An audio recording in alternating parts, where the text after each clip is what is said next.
Welcome back, my beautiful souls, to Nerding Out with Erika, the part of Becoming with Erika where we get to get curious, dive into science, and discover just how incredible the human brain really is. Because understanding how we're designed helps us become who we're meant to be.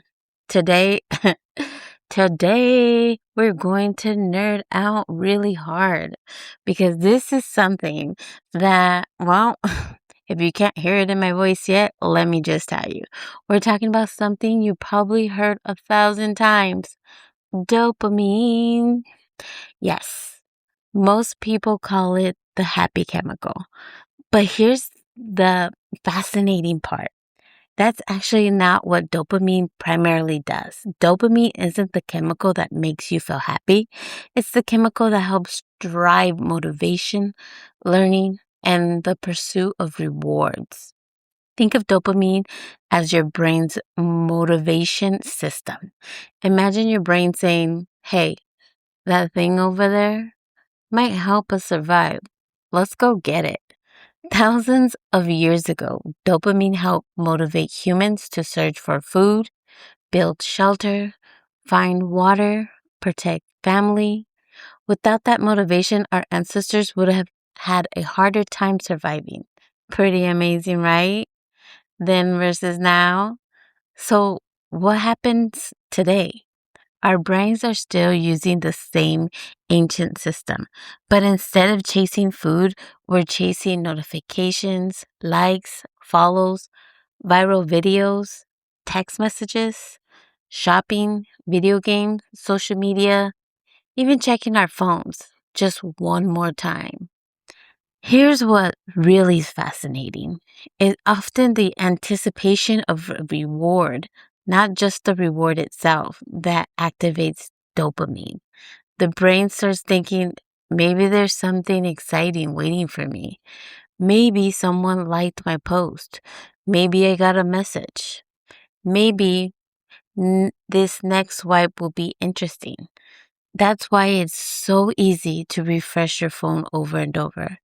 Your brain isn't broken, it's doing exactly what it evolved to do. Nerd fact. Here's something wild. Your brain actually releases more dopamine when a reward is uncertain than when it's guaranteed. That's one reason slot machines, social media, and consistent checking notifications can come so hard to put down. Your brain keeps thinking, maybe this next one is the one. How incredible is that? Do you want to hear the good news? Now, here's where it gets interesting. Dopamine isn't just connected to habits we'd like to break, it's also one of the reasons we can build incredible ones, new ones. Every time you finish a workout, read another chapter, cross something off your to do list, learn a new skill, or keep a promise to yourself, your brain begins to learn that was worth repeating little by little. It starts straining the neuron pathways connected to those behaviors. This is a part of something called the neuroplasticity. The brain amazing ability to change throughout your life. The brain literally reshapes itself based on what you repeatedly practice. And more often you choose those healthy behaviors, the stronger those neurons pathways become. Meanwhile, connecting, I mean, connections you rarely use gradually become weaker. Your brain becomes better at whatever you repeatedly do. Think about that. You're literally training your brain every single day. That's why the first workout feels hard. The first podcast episode feels terrifying. The first prayer habit feels inconsistent. But over time, those same behaviors begin feeling more natural. Your brain starts saying, hey, I know this path. And here's something that completely changed the way I think about motivation. Don't wait until you feel motivated. Action often comes first. Motivation often follows. Each small reaction reinforces the next one. That's why momentum is so powerful. Sometimes you don't need more motivation. You just need one small step. So let's take my personal story. You know, I honestly feel like I get a dopamine boost just from creating these episodes.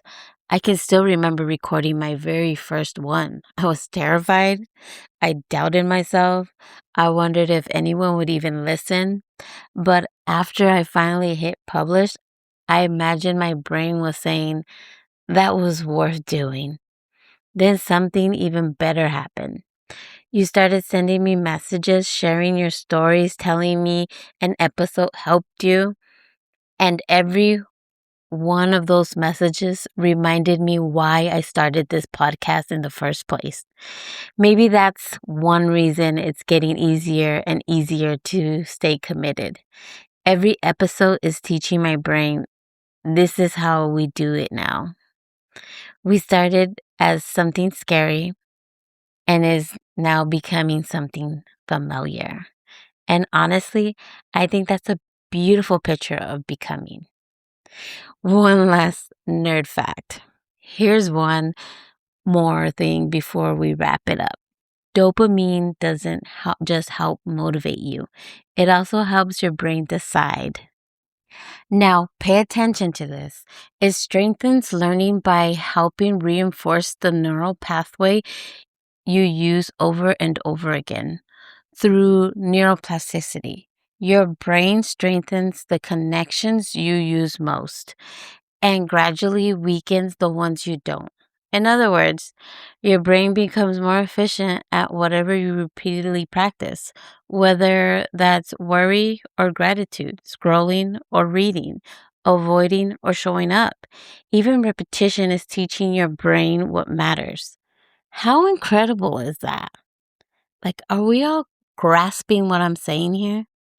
So, if you've been wondering why it's hard to start, or why certain habits seem impossible to break, remember this.